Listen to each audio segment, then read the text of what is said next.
Uh, yeah, thank you. It was a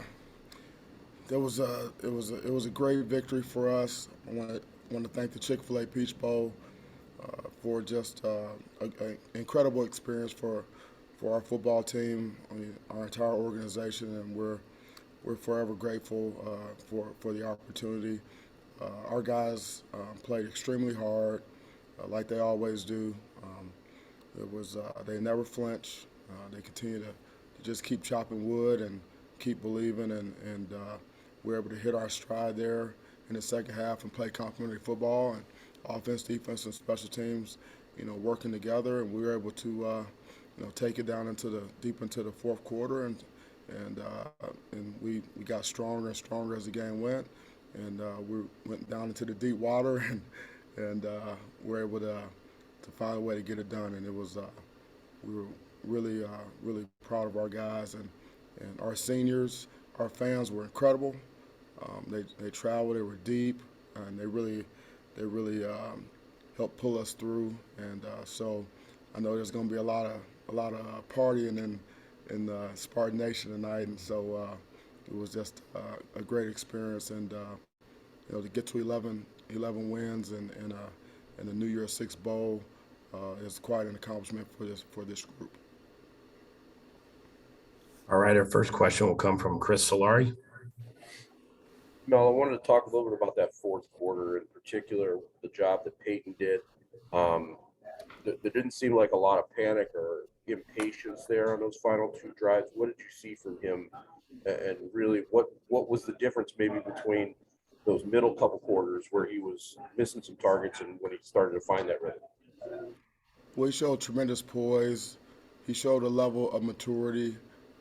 We talked throughout the entire game, and we just talked about what do we need to do to get better. What do we need to do to get on track, and we kept communicating, and he said that that he was missing some throws, and he wasn't accurate, and I asked him why. I said why is that? And he told me that it was his footwork, and that he was really just not delivering the ball the way he normally does. And I told him, I said, well, get your feet right, fix your footwork, and cut it loose. Just start slinging it. And he said okay, and then he went out and he did that, and he's got good players around him, a good offensive line, the receivers, the backs, and defense stood up for us there and got stops and kept getting them the ball back, and we were solid on special teams, so we were able to play field position football, and we were able to get it done. But Peyton showed a level of maturity and just resiliency that, and I told him after the game, I said, what you did was really hard to do, and I was really proud of him for that, and it was a great experience, and I think the best is ahead for him. Next question will go to Matt Charbonneau. Mel, I wanted to ask you about the defense. Obviously, they lost the quarterback again, so they're down to their third guy, lost a running back at some point. But can you just talk about this? It's a unit that has, caught a lot of grief this year, hasn't played its best at times, but tonight seemed to really kind of step up, forced a lot of punts there, a lot of 3-and-outs. Just talk about that unit's performance overall tonight. Well, I'll tell you what, the preparation leading up to this game was outstanding. Scotty and the entire defensive staff put together a great plan. Never wasted a minute in preparation, and our guys were fresh and they were ready to go, and they understood what we needed to do, and so it was all about execution. Guys played extremely hard. They believe in what we're doing, and we had rush and coverage working together, and so it was just a relentless effort for the defense, and we were able to get some 3-and-outs. We were able to affect the quarterback, and get the ball back to our offense, make some big plays, and that's what defenses do. And the past is not necessarily predictive, of the future, unless you don't change the behavior. And we changed some. We played better. We executed better. We played with better fundamentals. We got better from the end of the Penn State game until tonight, and so it showed on the field. And because of that, we got better results. Next, we'll go to Jared Ramsey at the State News.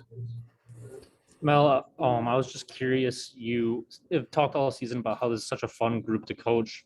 After the final game, what was your assessment of this team overall and your relationship with them? Well, I told him in the locker room that. First I told him before the game that we have a tremendous amount of gratitude for this group, our coaching staff, and we appreciate them and everything that they've done this season, all the hard work that they put in, and and after the game again, just proud of their performance. Really happy for our seniors that have given us so much, given this university so much, and I told them that this performance was very and it was very it was indicative of how we played all season and our culture, and we're relentless. We don't flinch. We believe in the process. We keep chopping. We're in great condition, and we know that we can go deep into the fourth quarter, and wear teams down, take them into the deep water, and that's where we want to be, and we were able to get them to that point, and we're able to finish, and so it was a tremendous victory to get to 11 wins. It's quite an accomplishment, and doing it as a team, playing complementary football. It was just tremendous. The best is ahead for us. Next, we'll go to Dawn Montgomery. Thank you. I actually have two questions. I know with Coach that you just said that the best is yet to come. Just kind of like you won your first bowl game.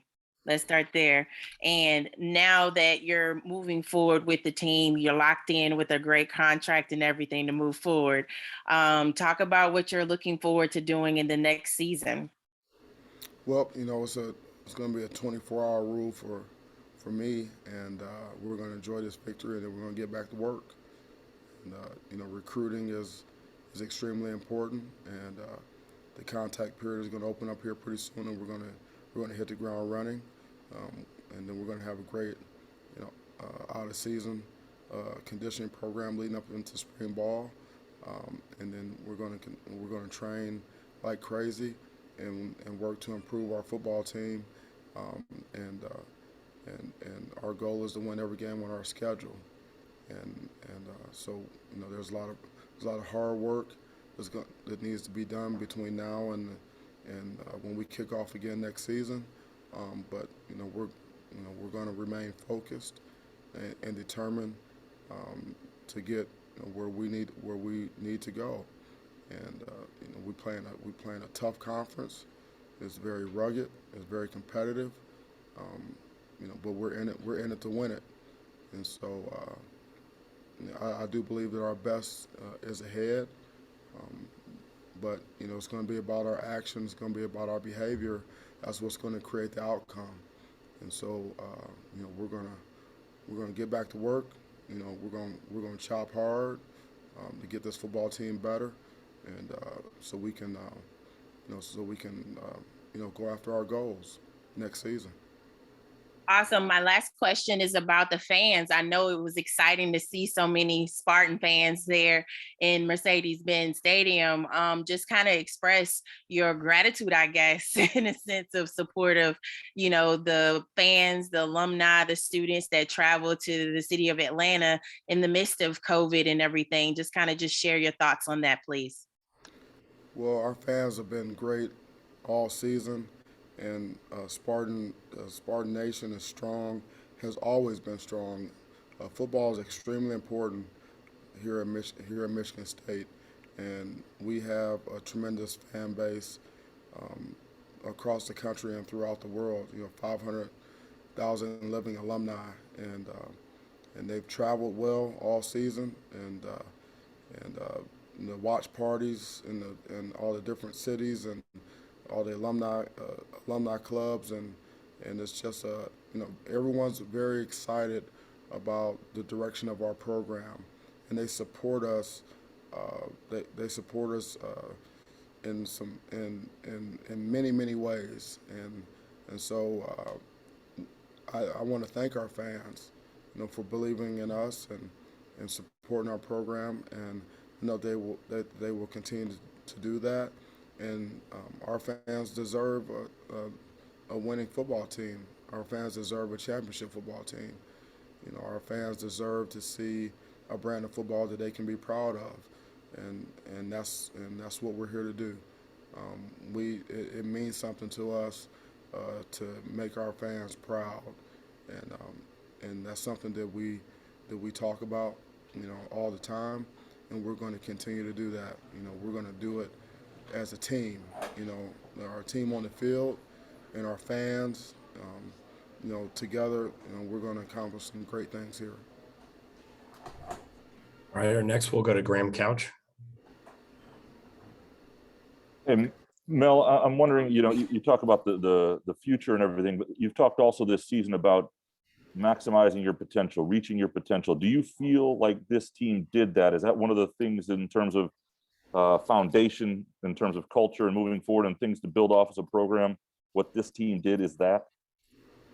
I felt like our team gave us everything that they had every game, and emptied the bucket, with extreme effort, played with toughness, was resilient, played to win, and that's all you can ask. And when the fourth quarter starts. Most teams put up a 4. We put up a 1, and that 1 really basically signifies that 1 minute after the game, what will we be able to say to each other? Coaches, players, will we be able to say, win, lose, or draw, that we gave everything that we had on the field for each other, and if we can say that, then we can live with that. And I felt like this football team just really laid it on the line, and gave us everything that they had, and so and really have laid the foundation for how we need to play football here. And our culture is really is shifted, and we're cementing it, and we're building upon it every single day. And the brand of football that we play here at Michigan State is very important, and everyone should be able to look on that field, and when they see us play, and say, those guys play hard, those guys are tough, they're physical, they won't quit, they don't flinch, and that's what Michigan State football has always been about, and that's what we see on the field.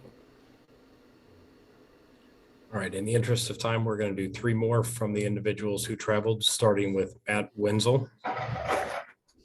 Hey, Mel, with Jaylen coming back, that seemed to obviously make a big difference in your passing attack. And then Jayden Reed in what could have been his final game for you guys, turning quite a performance. Just wondering what you saw from those two guys together, and how them being on the field at the same time changes your passing attack. Well, they're both tremendous players, as we all know. They compete. They can win one-on-one. They're dynamic players, and they're team guys. They block hard in the run game, and in the pass game, you know, those guys are hard to cover, you know, and it's not just, you know, not just deep balls, but, you know, it could be a short game, intermediate, and also in you know, the deep passing game. They're very, very productive. They're dangerous, and they're absolute difference makers. Thanks, Mel. Yep, you're welcome. All right. Our next question is going to be Stephen Brooks, and then we're going to wrap up with Jack Evelyn. Stephen? Sure. Thanks, Matt. Hey, Mel, when you guys have won many games sort of like this year where you've had some late things go in Miami, Nebraska, you know, you know what I'm talking about, I'm sure. How many times does that have to happen, you think, until it just becomes part of that identity and part of that culture? And can that carry over into next year when you guys have done it as many times as you have? Or does it just always have to sort of be a constantly renewed thing? How can you kind of sustain that and make that long term, you know? Well, you know, it's part of our mental conditioning. It's part of our culture. It's the way we train. You know, it's the way we practice. It's, you know, it's our mindset, and that's the way you have to play the game of football. You know, it's a 4-quarter game. You have to continue to always play the next play. You know, just keep chopping, just keep going. Every play has a history and a life of its own. And so you don't look at a scoreboard. You just keep playing the next play with extreme effort and extreme toughness. And you know, coaching 10 years in the National Football League, I mean, almost, you know, all those games go down. A lot of those games go down to the last drive. You know, 2 minutes to win the game. You know, and when you're competing at a very high level, with you know, against very good competition, you know, you have to be prepared, you know, to win games late in the 4th quarter, you know, with conditioning, mental and physical toughness, and a never stop, never flinch attitude, and that's how we train, and that's how we need to play, because, you know, at the top where the best compete, success is measured in inches, and you know, you have to be at your best when your best is needed, and oftentimes that's down the stretch, late in the 4th. You know, you got to make plays, and you got to find a way to get it done. You got to find a way to get in the left-hand column, because this is a binary situation. You either get a 1 or you get a 0, and our guys understand that, and we're playing to win. Thank you. Right, and we'll wrap up with Jack Evelyn. Mel, with the struggles this year in pass defense, what does it mean to you as a career-long secondary coach that you've won or saved 5 games with late interceptions, key interceptions? And what does it say that you're the only team in the country that's beaten 2 Power 5 conference champions in 2021? Yeah, well, it's something to build. It's something to build upon. It means that, you know, our guys, our coaches and our players believe in what we're doing, and that, you know, when we execute, when we have our rush and our coverage working together, and we play our techniques, we play with great technique and fundamentals. Everyone does their job. That, you know, we can be efficient, you know, in pass defense, and we can be stout in the run game. And when we have success, you know, we need to continue to understand why we had success and build on those things. We're going to keep adding players to our roster, keep adding depth, and build on the positives, and own the negatives, and figure out how we can get better. And so, but you know, the effort was there tonight, and guys there was an element of competitive greatness, and that is, you know, being at your best when your best is needed, and that's what we've seen, you know, this season. Just like you talked about, in several games. Guys have made plays down the stretch to ice games, and so there's got to be there's something to be said for that. We do have pride in our program. We do have pride in our defense. We're not where we need to be, but we're going to get there. All right, Coach, congrats on the win, and thank you for your time this evening. Yeah, thank you so much. Go Green.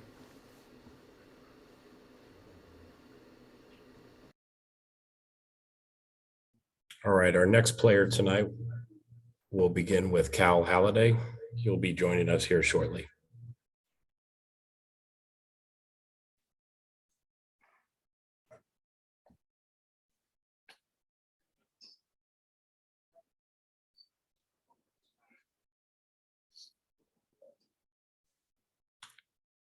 We're going to do 4 players, so we'll get through these as quickly as possible, probably keeping it to a handful of questions each.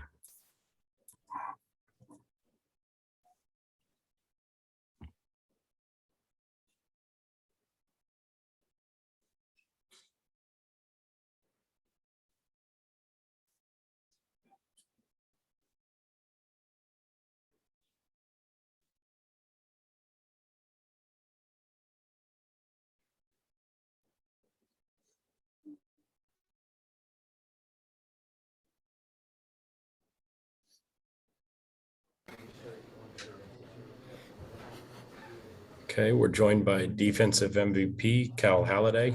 Our first question for Cal comes from Matt Charbonneau at the Detroit News.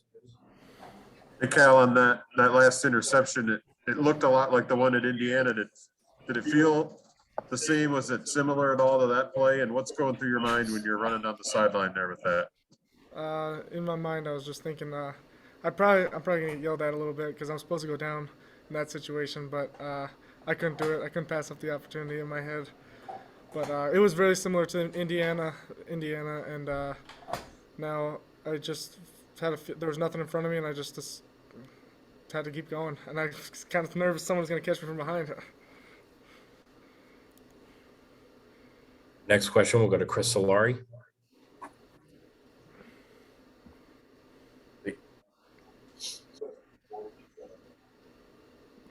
Chris, you accidentally muted yourself. Sorry about that. Thanks, Matt.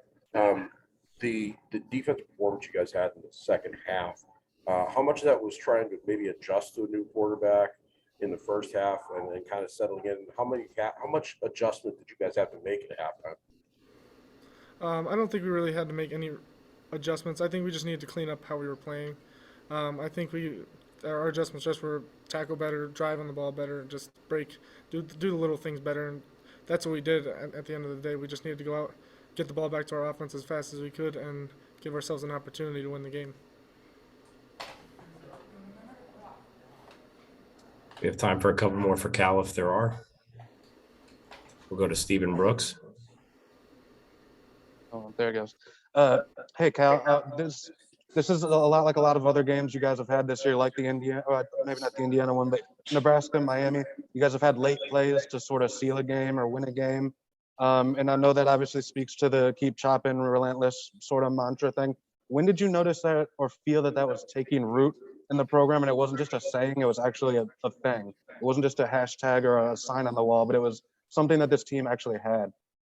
I think it started all in fall camp. I think we believed it from day one.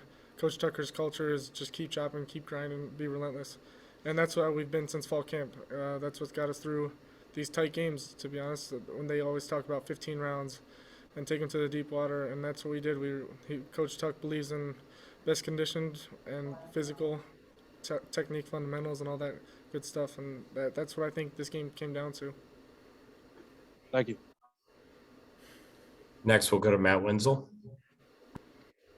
Hey, Cal, you're a guy who was limited to special teams last year. Nobody was really anticipating you being a starter coming into the season. And what's it like to end the year not only with the team success, but winning MVP of a New Year's Six bowl game? I just am thankful for the opportunity that I got. I got to thank my parents the team around me. Those guys work their butts off every single day. The coaches always pushing me to get better and never letting me settle, and always constantly grinding every single day. I just need to thank everyone around me because without them, I wouldn't be able to be where I am today. Next, we'll go to Sam Sklar at the State News. Hey, Cal, I was actually going to ask you that same question, but I'll pivot to something else here.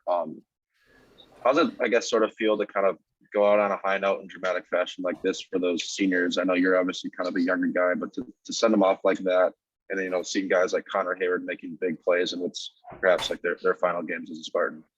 That was the goal at the end of the day. We wanted to send our seniors out on a good note. We came down here and for the 11th win, and that's what our goal was after Penn State. I think that I'm glad that it all worked out, and I'm proud of the guys, and they had great careers out here, and I'm just proud of what we did this year. All right, and our final question for Cal comes from Jack Evelyn. Cal, the fans are starting to call you Pick Six Halliday. Do you and Corveris Crouch have to change numbers? Maybe I don't know about that, but I think I'm going to stick with 27 for now. But that's funny. I'm glad everyone's enjoying it. All right, Cal, congratulations, and thank you for your time this evening. Thank you. Next up, we'll be joined by Peyton Thorne here shortly.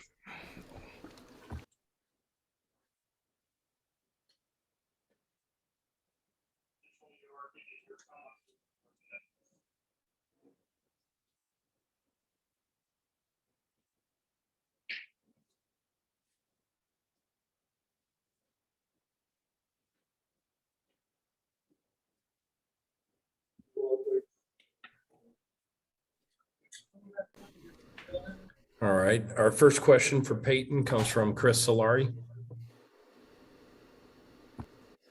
Peyton, Coach talked about the conversation you guys had on the sideline that you felt like you were missing some things, your footwork wasn't off.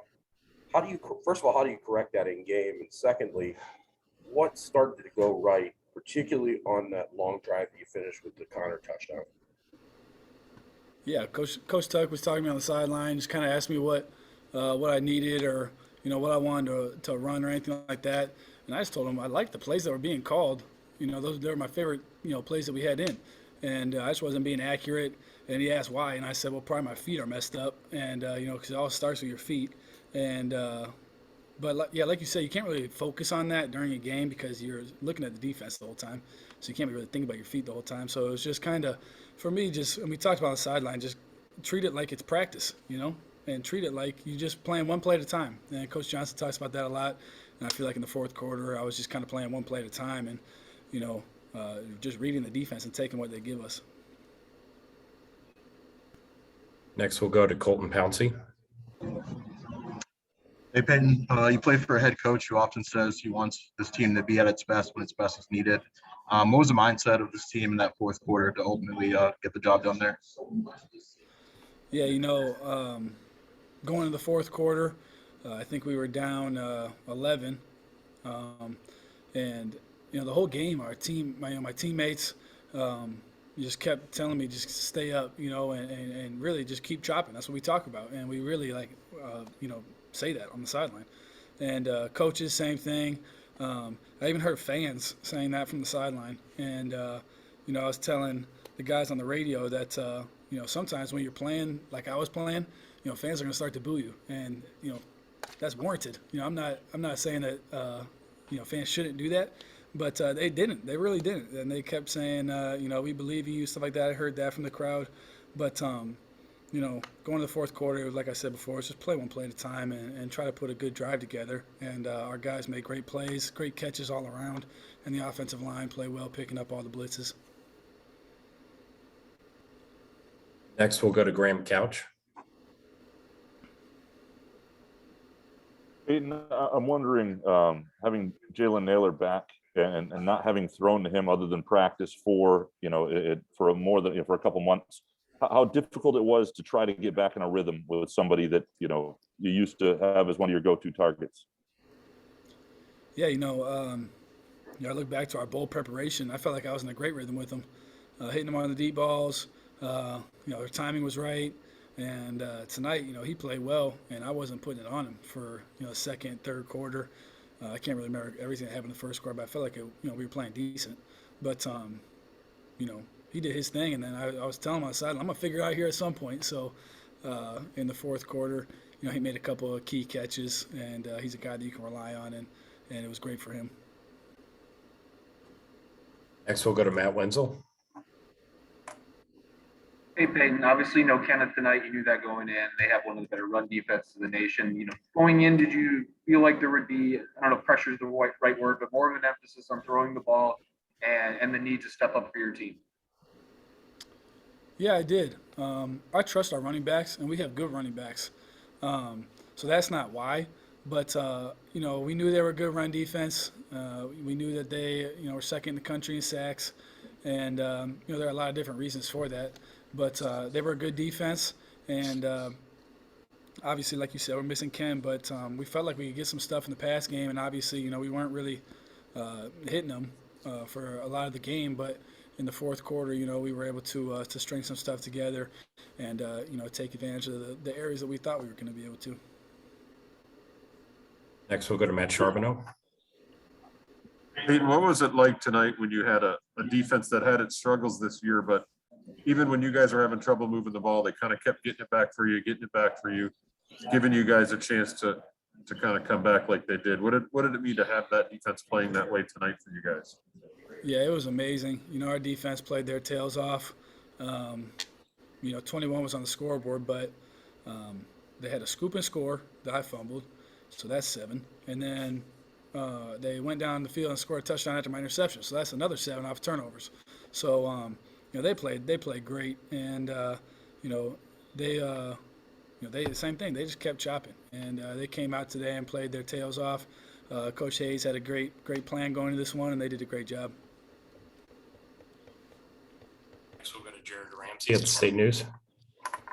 Peyton, I was just curious about Conor's performance tonight, what you thought of it, and how important it was to have him as a reliable guy on that first touchdown drive in the fourth quarter. Yeah, Conor's been a guy that has been around here for a long time, and he's a guy that you can rely on. And, he does the right stuff. He works his butt off, and he makes plays. And I told him on that play to try to get a little width, because we ran that play earlier in the day, and to get a little width from that backside safety, because that's what I was reading. And he did that, and went up, made the catch, really nice catch, got smoked in the back, and came down with it. So it was a clutch catch, and it was awesome. Next, we'll go to Jack Evelyn. Peyton, congratulations on the touchdown record. And what does it mean if this is the last time that you're throwing to Jayden, that the game-winning touchdown was to him after all the times that you two have done that?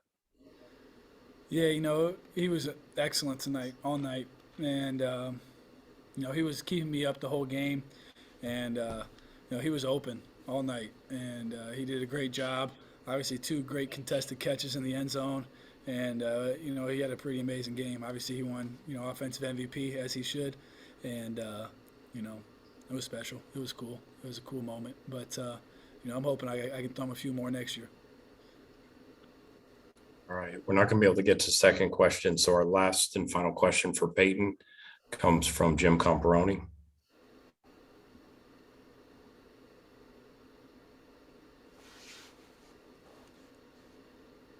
Jim, you're muted. There you go. Hey, Peyton, can you tell me, Pittsburgh called timeout. There was 3 minutes to go. It was 3rd and 10.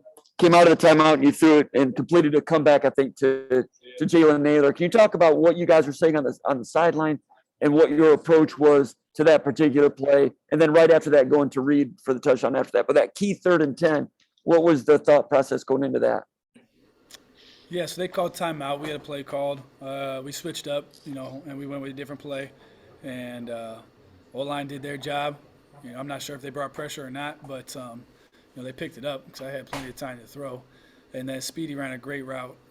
He stopped, went, and then threw the guy by, and he was open. And I kind of threw the ball to a spot because I think I might have let go of it kind of before he was out of his break. And sure enough, there he was, right where he was supposed to be. And you know, it was pretty great route, great catch, and it was great awareness to get the first down. And you know, he set up that touchdown, and it was pretty good. Also, the first touchdown drive of the fourth quarter, when you were down 21-10, cut it to 20-16. In that drive, it looked like you were starting to hit some comebacks along the sideline against bailing coverage, press bail. Was that also a thought in your mindset to start taking some of those underneath? Was that part of it also, or is that just kind of what came open at that time? No, I was just kind of just reading what they were doing. We ran that play earlier in the game, and the flat defender really buzzed hard underneath the stop route, was what we call it. And so I just kind of kept my eyes down the pipe in the second or the fourth quarter to kind of just use my peripheral to feel which flat defender was kind of inside the box or just tucked in, and just kind of went to that side, and it was the boundary I think every time. So. Again, guys were running the right routes. They secured the catch, and they went and got first downs, and it was great. Thank you. All right, Peyton, congrats on the win, and I appreciate your time. Thank you. Guys. Talk to you guys soon. All right, Jayden Reed will be our next player.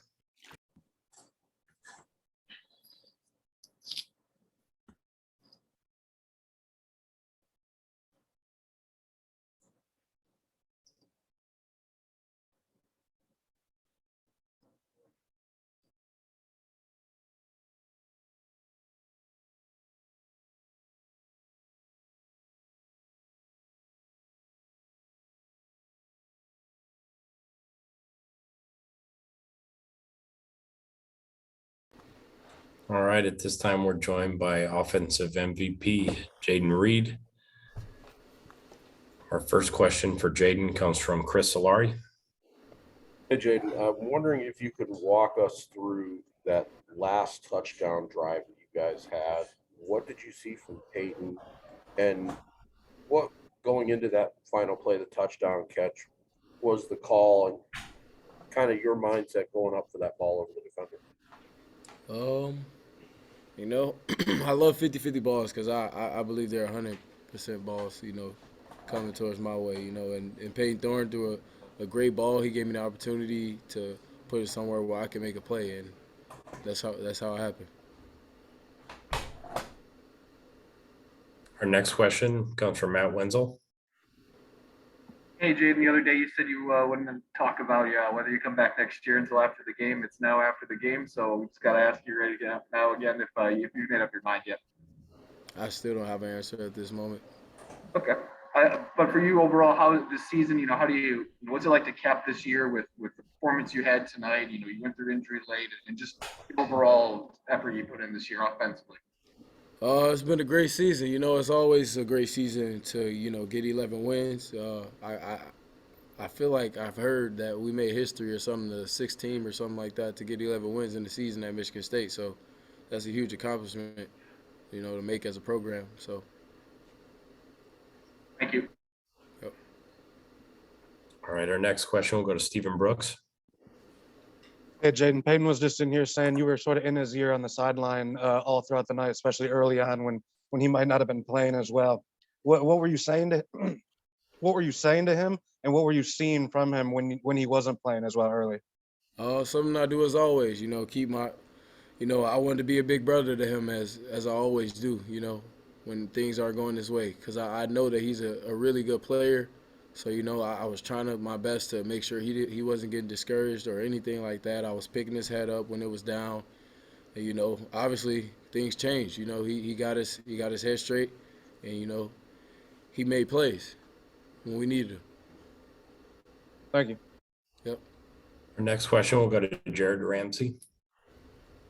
Hey, Jayden, I was just curious, is tonight the kind of night that you it had kind of envisioned when you transferred from Western, and what does it feel for you to be named the offensive MVP of a New Year's Six bowl? It's just a blessing, man. Who would have thought, I would be in this position today? I give all glory to God, my family that supported me through everything, that trusted all my decisions that I made coming up to this point. I want to thank the coaches, everybody, the whole program, support staff, the university for allowing me to, go to school there and earn my degree, you know, I'm just accomplishing all my dreams, and I can only thank God for that. So.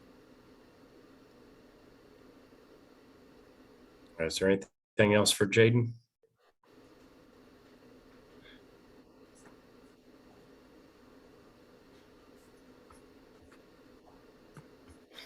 Am I able to? All right, we'll go. We got two quick follow-ups. We'll go to Chris Solari and then wrap with Matt Wenzel. Hey, Jayden, kind of as a follow to Matt's question, when you're making this decision, I mean, it's obviously a big one. You know, how much do you put a factor into what you've done on the field, what more you can accomplish, and as well having maybe one more year with Peyton with the connection you guys have shown this year? No doubt. What I do, you know, what I always do when I make decisions, I make a pros and a cons list of, you know, everything that it's going to come down to, you know what I'm saying? And, you know, I really go with my gut, you know, for the most part. You know, I look at the facts, what's really out there for me, you know what I'm saying? And I just go with the flow. And to be honest, you know, I haven't missed yet. So with trusting God and everything like that, I know I'll make the right decision. We'll wrap with Matt Wenzel. Hey, Jayden, how fitting do you think it is, the performance you guys had tonight, you know, down by 11 in the fourth quarter, given the season overall, when most people weren't expecting you guys to accomplish much, and you go on to win 11 games in a New Year's Six? Yeah, that's what always happened, you know, when the odds are against you. You know, we had a chip on our shoulder since the last season, the last game of, you know, when we played Penn State, you know, with the COVID year and everything like that. That was a tough year. So, you know, new coaching staff and everything. We never really had a full year to get under our belt to actually develop as a whole unit. So, you know, we had a chip on our shoulder, and from winter condition, everybody worked their tails off. And I knew from that point that we were going to have a really good team because everybody was bought in to the culture that Coach Tuck was bringing in. I felt the family more on the team, you know what I'm saying? I looked at them more as family. I was closer to many more teammates than I've ever been on any team. So from that standpoint, that's when I knew that this team was going to be really good. Thank you. Yes, sir. All right, Jayden, congrats on the win. Thank you for your time this evening. I appreciate you guys. Happy holidays.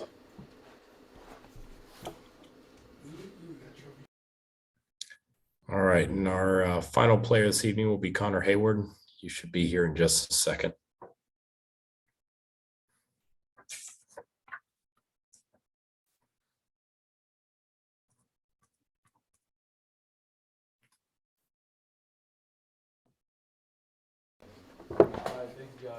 All right, we're joined by Conor Hayward. We'll start with questions, beginning with Chris Solari. Hey, Conor, I'm wondering if you can kind of walk us through that touchdown, and particularly you come down with the ball and you're kind of looking up into the stands and pointing into the stands. How special was that moment for you, that particularly against your dad's old team? Yeah, it was real special to me. This game meant a lot to me, not just because it was a New Year's Six bowl, but playing my dad's alma mater, playing my mom's alma mater, and my mom grew up in Pittsburgh, and obviously my brother playing for the Steelers and has a big impact on you know, the Pittsburgh community, and my whole family being born in Pittsburgh except for me. I'm born and raised in Atlanta, lived in the same house my whole life, about 25 minutes outside of Atlanta. So this game just meant a lot to me, and you know, I just wanted to come out victorious. Next, we'll go to Jared Ramsey. Yeah, Connor, kind of going off that, what did it mean to you to be able to finish your career on such a high note with that touchdown, that drive in the fourth quarter in front of your friends and family in your hometown? Yeah, it meant a lot. I had like 50 people here, at least 50, 60 people, friends and family, coaches from high school, coaches from Little League, my friends that I grew up with, and old teammates. So it was just amazing. And to finish it with a group of guys in the locker room and all the coaches that have, you know, pushed us to extreme limits, but, you know, they know how to, you know, love on us as well. So just being able to get this dub just means so much and more. You know, words don't even describe it. And to be at home, you know, that's just icing on the cake. Next, we'll go to Stephen Brooks. Hey, Connor, what do you think that this team's think this team's legacy is or will be, in time, being Coach Tucker's second team? And what do you think this season can do for maybe the next few seasons and how quickly maybe things could turn around here based upon what happened this year? Yeah, this win's going to do a lot. I think it's going to attract even more recruits. Obviously, you guys see Coach Tucker and the whole staff recruiting very well at a high level, nonstop, and getting the best guys up to East Lansing and letting them see campus for the first time. So, and they're always blown away. So, I think it will attract more recruits and just more attraction to Michigan State football. I think a lot of people know that it's a gritty team, physical team, and by any means team, but once they get up there, they'll like it even more. And once you're around our coaches and the culture, it just kind of rubs off on everybody. So I think this win can do a lot. But obviously, for the teams for next year, you have to put in the work as well. And I know Coach Tuck's not going to take a backseat to that, and continue to push guys. And I think the team will also be remembered as a team that never quit. A legendary team. Only 6 times this happened now, where teams in Michigan State history have 11 wins or more. And so to do that in Coach Tuck's second year, it just shows how much work the players and the coaches have put into it. Thank you. Next, we'll go to Matt Wenzel. Hey, Connor, you've obviously had time to think about this, but do you think it'll take you a while for your career and what you did here to really sink in, from coming here as an athlete to starting at running back to entering the portal to returning and then switching to tight end and to cap it against, Pitt? Would you think that'll be something that might take you a while to really adjust to? It kind of hit me after the game, honestly, just like everything that I've been through, the good and the bad. And sometimes you just have to go through the bad to, sometimes it has to rain to see the sunny days, and that's how I kind of see it. And I think everything just came full circle. It's a blessing to play the game of football and to finish it out this way against, all the connections I have with Pitt. It just all came full circle. Thanks, Connor. All right, it looks like that's all the questions we had this evening. I have one more. We'll wrap with Jack Evelyn.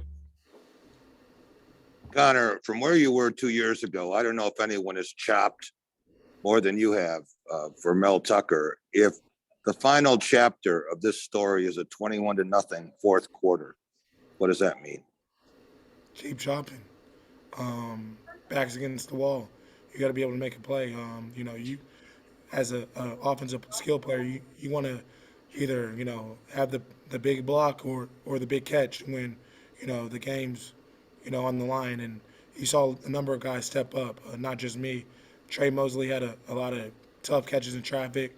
Obviously, Jayden, the one to start the game and the one to win the game, and then Speedy catching the one-handed one behind him, and just putting the ball in the air and believing in everybody. Not a lot of quarterbacks are like him and spread the wealth. All right, everyone, I appreciate you guys joining us. Connor, congratulations. Thank you for your time. Thank you, guys. Thank you. All right, and that's going to wrap us here this evening. Thank you, guys. Thank you. Thanks, Matt.